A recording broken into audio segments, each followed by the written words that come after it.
सांसद डॉक्टर सुधांशु त्रिवेदी जी आपको संबोधित करेंगे। मेरा विनम्र निवेदन है माननीय सुधांशु जी से कि आपको संबोधित करें। मित्रों,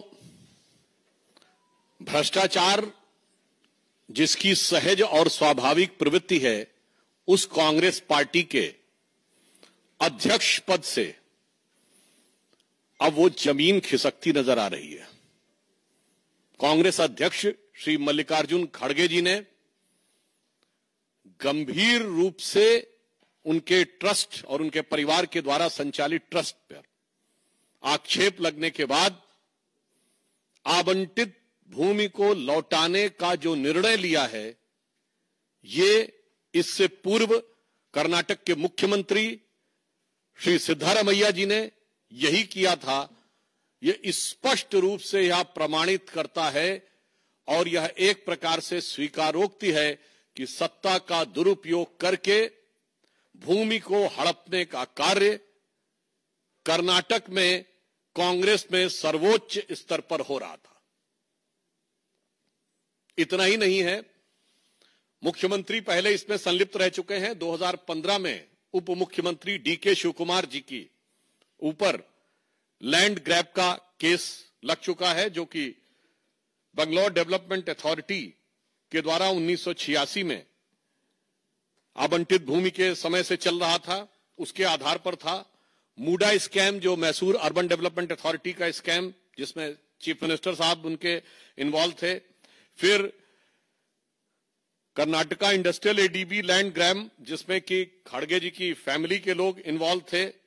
और इतना ही नहीं है, इससे पूर्व कांग्रेस के मुख्यमंत्री रहे कमलनाथ जी का नाम आ चुका है। तो राजस्थान में मुख्यमंत्री रहे अशोक गहलोत जी का नाम बीकानेर के लैंड स्कैम में आ चुका है। तो भूपेश बघेल जी के पास आ चुका है। अर्थात मुख्यमंत्री हो, उप मुख्यमंत्री हो अथवा राष्ट्रीय अध्यक्ष हो। और फिर इतना ही नहीं, आप सबको याद होगा वो नेशनल हेराल्ड केस, जिसमें सोनिया गांधी जी और राहुल गांधी जी के ऊपर आक्षेप है। और यह भी याद करिएगा कि वो केस हमारे जमाने में नहीं शुरू हुआ, अक्टूबर 2013 में दिल्ली हाई कोर्ट के निर्देश पर वो केस दर्ज किया गया था। इससे बहुत साफ हो जाता है कि कांग्रेस में सारा शीर्ष नेतृत्व, किसी भी राज्य का मुख्यमंत्री हो, कोई भी उप मुख्यमंत्री हो, उनके पूर्व राष्ट्रीय अध्यक्ष हों, वर्तमान राष्ट्रीय अध्यक्ष हों, और चिरयुवा नेता हों या बुजुर्ग नेता हों, सब एक दृष्टि में समान है कि गरीब की भूमि कैसे हड़पनी है। सब भ्रष्टाचार में, भूमि हड़पने के आंदोलन में बहुत समान रूप से संलिप्त हैं। कभी कभी मुझे लगता है कि एक वो कांग्रेस पार्टी थी जो महात्मा गांधी के आदर्शों से प्रेरित थी और आचार्य विनोबा भावे जी ने भूदान आंदोलन चलाया था। आज राहुल गांधी जी और सोनिया गांधी जी के विचारों से प्रेरित एक कांग्रेस पार्टी है जो भू हड़प आंदोलन चला रही है। तो यह कांग्रेस का नैतिक पतन है, भूदान से लेके भू हड़प तक। और इतना ही नहीं, आपको ध्यान हो, सर्वोच्च स्तर तक, मतलब आज वहां चीफ मिनिस्टर और राष्ट्रीय अध्यक्ष अगर इन्वॉल्व, आप कल्पना करिए कि किसी दूसरी पार्टी के या हमारी पार्टी के किसी इस स्तर के नेता पे आरोप लग गया होता तो उसके बाद किस ढंग का वितंडावाद मचाया गया होता। और आज जिस प्रकार की चुप्पी कांग्रेस पार्टी ने और इंडी गठबंधन के सारे दलों ने साध रखी है, उसके ऊपर हमारा उनसे सीधा सवाल है। और यह साफ दर्शाता है कि जनता की गाढ़ी कमाई से बनी हुई सरकारी संपत्तियों को हड़पने में ये सब एक दूसरे से मिले हुए हैं और सब एक दूसरे को मौन समर्थन दे रहे हैं। नेशनल हेराल्ड केस में आप सबको याद होगा, कभी आपने सुना है कि कोई ऐसी कंपनी जिसमें सैकड़ों करोड़ की, मतलब 2000 से लेकर 3000 करोड़ तक की संपत्ति हो और वो 90 करोड़ की देनदारी में बिक जाए? और वो भी जबकि 3 अखबार उसके थे। आप सब पत्रकार हैं, मैं कहना चाहता हूं 3 अखबार, नेशनल हेराल्ड, हिंदी में नवजीवन और उर्दू में कौमी आवाज। 10 साल इनकी सरकार रही, ज्यादा नहीं, केवल 1-1 करोड़ों का विज्ञापन देते रहते तीनों अखबारों को, तो 10 साल में कर्जा उतर जाता 90 करोड़ का। राजीव गांधी फाउंडेशन को 150 करोड़ मिल सकते थे, मगर इनके अनुसार स्वतंत्रता आंदोलन का संचालन करने वाले नेशनल हेराल्ड की सोसाइटी को सरकारी विज्ञापन और सरकारी अनुदान नहीं मिल सकता था, वो 90 करोड़ में बिकना था। तो जो प्रवृत्ति राहुल जी और सोनिया जी में दिख रही थी, वही मल्लिकार्जुन खड़गे जी में दिख रही है, वही सिद्धारमैया जी में दिख रही है, वही डीके शिव कुमार जी में दिख रही है। और इस विषय के ऊपर हमारे कर्नाटक की तरफ से भी ये विषय कई बार उठाया गया और ये मामला इतना आसान नहीं है। हमारे मेंबर ऑफ पार्लियामेंट लहर सिंह सुरैया जी ने इस विषय को टेकअप भी किया हुआ है और वहां पर सीएजी ने जो अपनी रिपोर्ट में पॉइंट आउट किया 2017 से, उसमें लिखा है to ask the committee to fix the responsibility for violating the guidelines of the court order and suggest the appropriate course of action against the defaulting officials for the deletion of the land under category ए।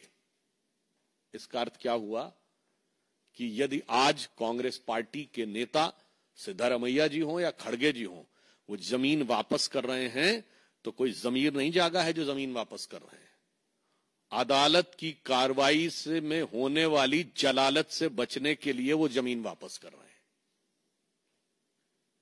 और मैं राहुल गांधी जी से पूछना चाहता हूं कि आप तो कहते थे कि आपकी मोहब्बत की दुकान है, ऐसा प्रतीत होता है कि ये मोहब्बत की दुकान तो किसी भूमाफिया प्रॉपर्टी डीलर की दुकान नजर आ रही है, जहां दूसरों की प्रॉपर्टी हड़पी जाती है, जनता की प्रॉपर्टी हड़पी जाती है और उसके बाद उसको अपने चहेते लोगों को अनुदान दे दिया जाता है।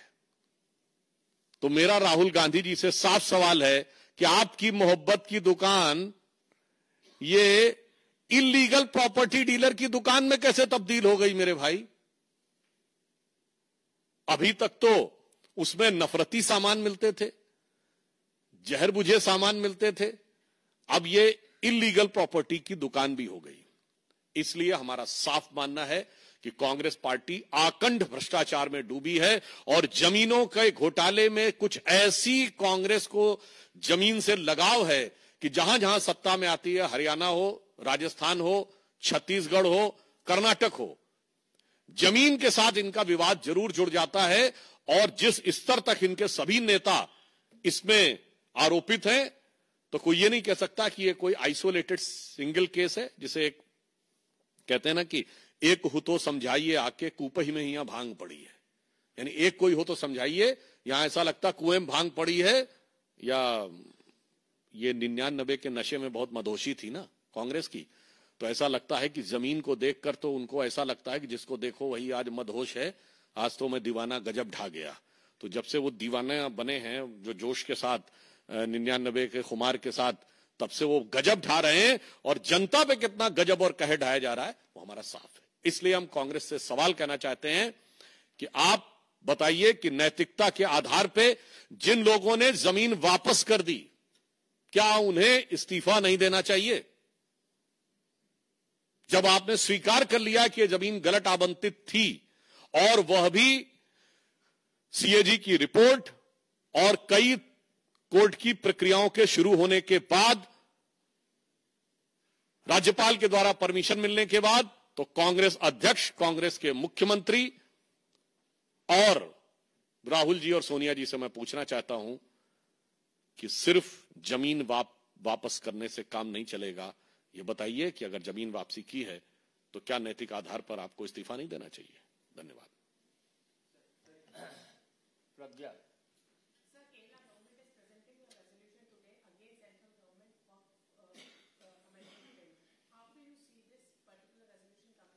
पहले इस विषय पर कोई सवाल हो तो आप पूछ सकते हैं। नीरज पांडे। सर, क्या भारतीय जनता पार्टी इस मुद्दे को सड़क पर भी ले जाए, क्योंकि वो उन्होंने तो हाथ खड़े कर दिए कि हमने जमीन वापस कर दी है, कोई मामला ही नहीं बनता। मेरे विचार से ये तो वो स्थिति हो गई, इसको शब्दशः ना लिया जाए। यदि किसी ने किसी की कोई चीज चुरा ली हो और एफआईआर दर्ज हो जाए, वो कहे मैंने वापस कर दी, तो मामला नहीं बनता है। मुझे लगता है अगर कोई इस प्रकार के तर्क देता है तो इसका मतलब श्री राहुल गांधी जी को जो एक संज्ञा दी गई थी, जो अब वो प्रयोग नहीं की जाती है, वो जनता को वो समझने की गलतफहमी न रखे। आप वो हो सकते हैं वो शब्द, मगर जनता वो नहीं है कि आप इस ढंग के बचकाने तर्क देकर बचने का प्रयास करें। पड़ा सर, 1 मिनट शायद सुधांशु जी। और ये भी बताइए, हम उनसे पूछना चाहते हैं कि अगर उन्होंने मान लिया कि गलती हो गई तो एफआईआर कब करेंगे? कर्नाटक सरकार एफआईआर कब करेगी? बाकी तो हर चीजों के ऊपर बहुत तरीके से होती है। इसलिए पुनः हमारा नैतिक सवाल आज भी उनके लिए एक राजनीतिक यक्ष प्रश्न बनकर खड़ा है।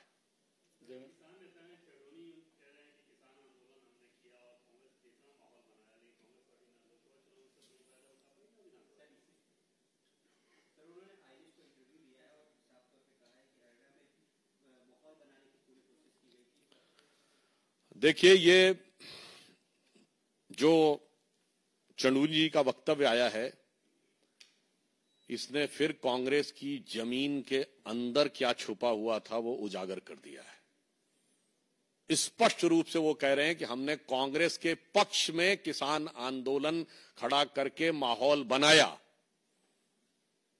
और कांग्रेस उसका लाभ नहीं ले सकी। और वो कई वैसे शब्द प्रयोग कर रहे हैं भूपेंद्र हुड्डा जी के लिए, जिसको हम यहां पर नहीं रिपीट करना चाहेंगे। मगर एक बात बहुत साफ हो गई, अब कांग्रेस की कलई खुल गई। बहुत साफ हो गया कि जिस आंदोलन को वो सहज और स्वाभाविक आंदोलन कह रहे थे, वो कांग्रेस के द्वारा प्रायोजित और पोषित आंदोलन था। ये आज के चंदूनी जी के इस वक्तव्य से साफ हो गया। वो राहुल गांधी जी के शब्दों में दूध का दूध, पानी का पानी हो गया। अब मुझे लगता है कांग्रेस को इसके बाद शर्म से पानी पानी हो जाना चाहिए। और एक बात मैं और कहना चाहता हूं, गंभीरता से सोचिए, ये पूरे मैं देश के करोड़ों लोगों को फूड फॉर थॉट के लिए कहना चाहता हूं, ये जितने आंदोलन खड़े होते हैं जो कहते हैं मैं गैर राजनीतिक आंदोलन हूं, सबका अंतिम लक्ष्य सत्ता होता है। केजरीवाल जी उसका उदाहरण थे, जिन्होंने कहा कि हम गैर राजनीतिक मुद्दे पे आगे बढ़े हैं और मौका पाते ही अपने अगल बगल वालों को किनारे करो, खट से जाके सत्ता की कुर्सी पे बैठ जाओ। और अगर देखा जाए तो पहलवानों के आंदोलन के साथ भी यही हुआ था, गैर राजनीतिक था, फिर कांग्रेस का समर्थन और फिर सीधे कांग्रेस के रिंग में ही जाकर उतर जाना। और आज चंदूनी जी का जो वक्तव्य है वो भी साफ यही दर्शाता है। तो देश की प्रबुद्ध जनता को आगे से समझना चाहिए कि ये गैर राजनीतिक आवरण के नाम पर जो आंदोलन खड़े किए जाते हैं, उनका एकमेव लक्ष्य सत्ता ही होता है, प्रत्यक्ष हो या परोक्ष हो। अब कांग्रेस पार्टी को इस पर सफाई देनी चाहिए जो उन्होंने जवाब दिया है। शैलेंद्र मिश्रा, डीडी।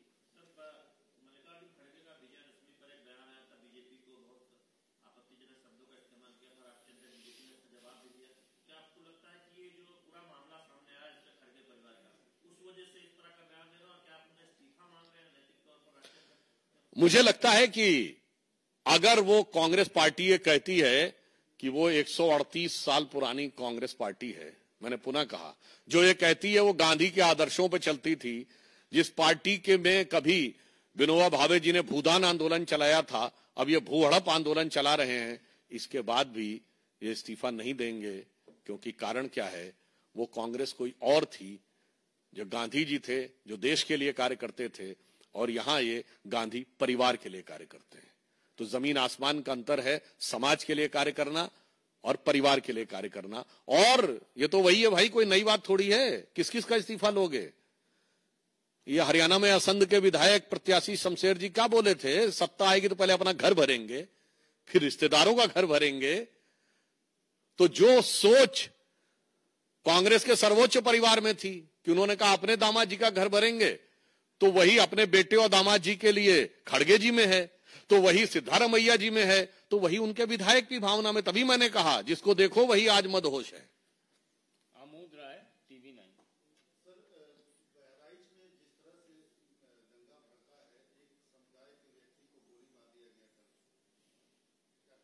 देखिए, इस पे उत्तर प्रदेश के मुख्यमंत्री जी ने बहुत कड़ाई के साथ कहा है कि जिन लोगों ने भी माहौल बिगाड़ने की कोशिश की उन्हें बख्शा नहीं जाएगा। मगर एक बात और गंभीरता से सोचिए कि ये किसकी ताकत बढ़ गई है जो पिछले कुछ समय से इस ढंग की घटनाएं देश में बढ़ गई हैं। ये मैं देश के विचार के लिए सोचता हूं। जो लोग कहते थे ना कि पिछले कुछ महीने से कुछ ताकत बढ़ गई, कुछ शक्तियों की, ये कौन सी शक्तियां थी जिनकी ताकत बढ़ी है? ये कौन सी शक्तियां हैं जो भारत को कमजोर करना चाहती हैं? आर्थिक आधार पर भी, सामाजिक आधार पर भी, सांस्कृतिक आधार पर भी। ये सब कहीं न कहीं उन्हीं शक्तियों के टूल बने हुए हैं जो ये घटनाएं हैं। और फिर मैं दर्शकों से कह रहा हूं, मैं सारे देश से अब विचार करने के लिए कह रहा हूं कि पिछले 4 महीने में ऐसी घटनाएं क्यों हो रही हैं। कहीं कोई ईमेल आ जाता है कि ऐसा कुछ होने वाला है, कहीं पर रेल की पटरियों के ऊपर कुछ हो रहा है, कहीं पथराव हो रहा है। इनको अलग अलग घटनाओं के रूप में मत देखिए, इन्हें समेकित रूप में, इंटीग्रेटेड फॉर्म में देखिए, तो भारत के खिलाफ होने वाले षड्यंत्र को आप बेहतर समझ सकेंगे। प्रज्ञा, एक मिनट सर, एक minute.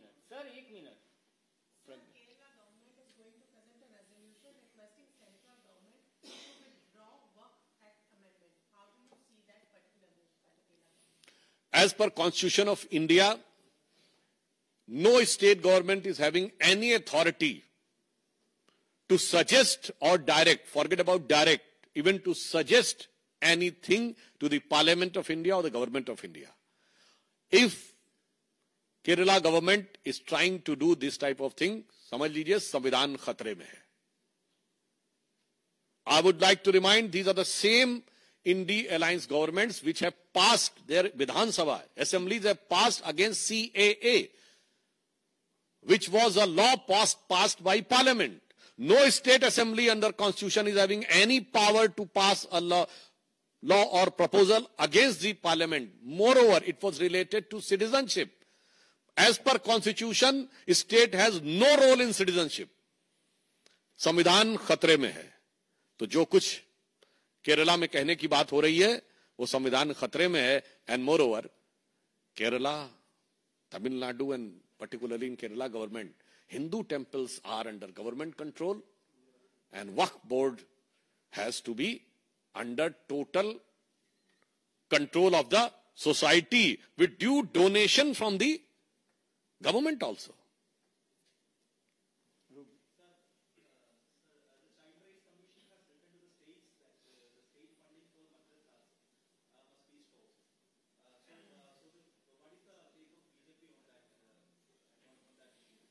In this context, our state governments will take an appropriate action in accordance with the law and the direction given.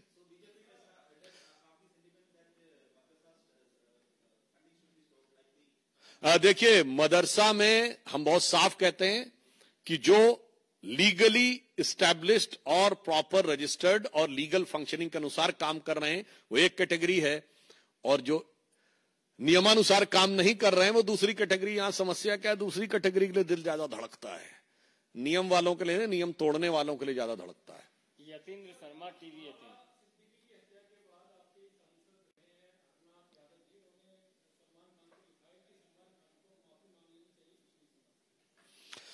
इस विषय पे उस दुखद हत्या के ऊपर हमारे महाराष्ट्र के गृह मंत्री और मुख्यमंत्री दोनों ने कहा है कि उस पर प्रभावी कार्रवाई की जा रही है और सरकार उसमें जो गुनहगार हैं उनको पकड़ने में भी सफल हुई है, कुछ को, और बाकियों के ऊपर उपयुक्त और प्रभावी कार्रवाई होगी। नीरज पांडे। संजय राउत का बयान आया, उनका कहना है कि अंडरवर्ल्ड की समर्थन से राज्य सरकार चल रही है और इसीलिए हत्याएं कराई जा रही है। मुझे लगता है संजय राउत जी शायद भूल गए 90 के दशक में जब अंडरवर्ल्ड का बोलबाला था, तो जिस अंडरवर्ल्ड का जिन लोगों को समर्थन था और जिसके खिलाफ स्वर्गीय बाला साहब ठाकरे जी ने स्टैंड लिया था, और मैं कहना चाहता हूं बाला साहब ठाकरे जी का वो स्टैंड नहीं होता तो शायद मुंबई अंडरवर्ल्ड के बहुत तगड़े गिरफ्त में 90 के दशक में चली गई होती, मगर आज वो उन्हीं लोगों के साथ खड़े हैं जो उस अंडरवर्ल्ड का समर्थन करते थे। तो मुझे लगता है अंडरवर्ल्ड का इतिहास और आज का अपना वर्तमान देख लें तो पिक्चर ज्यादा क्लियर हो जाएगी। आयुषी मिश्रा। राष्ट्र बाल अधिकार संरक्षण की तरफ से जो मदरसों पर कार्रवाई की जा रही है उसको लेकर मौलाना शहाबुद्दीन का बयान आया है। उनका कहना है पहले वो इसका इतिहास पढ़ ले मदरसों का, उसके बाद इस तरह की कार्रवाई करे, और उनका कहना है मौजूदा सरकार लगातार मदरसों पर हमला कर रही है। इसका उत्तर वैसे दिया जा चुका है। हम पुनः कह रहे हैं 2 प्रकार के मदरसे हैं, एक जो नियमानुसार चल रहे हैं और नियम का पालन करते हुए चल रहे हैं, और अधिकांश ऐसे हो गए थे जो कि नियमानुसार नहीं चल रहे थे अनेक राज्यों में, तो हमने केवल उसके ऊपर कार्रवाई की है, किसी भी प्रकार का कोई वो नहीं। और बाकी जो आयोग ने कहा है उसके अनुसार जो युक्ति सम्मत विधि सम्मत कार्रवाई होगी वो सरकार करेगी। बहुत बहुत धन्यवाद।